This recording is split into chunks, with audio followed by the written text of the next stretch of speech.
E aqui vem Ponte, quem sabe a Ponte agora, lá pela ponta esquerda, atenção, se infiltrou pelo lado esquerdo do campo, bateu pro gol, que golaço, Renato!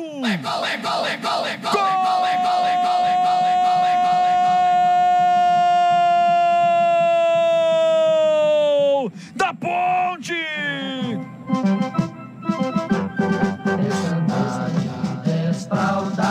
Ele acabou de entrar!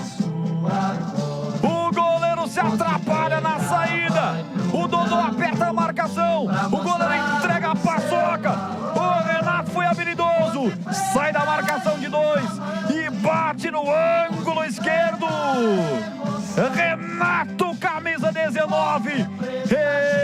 Ele não perdoa. Renato marca e faz o torcedor da Ponte sorrir de forma amarela, mas ainda assim comemorar o gol da Ponte.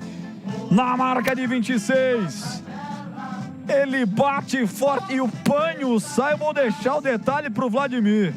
O goleiro estava fora do gol, aí o Panho Sá falou: agora eu se consagro como goleiro. E tentou fazer uma ponte, mas não pegou.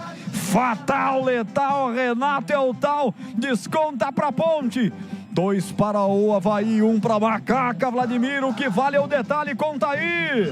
Tá tomando o cartão amarelo o goleiro do Avaí, o César Augusto, por reclamação de falta, mas não houve nada, né?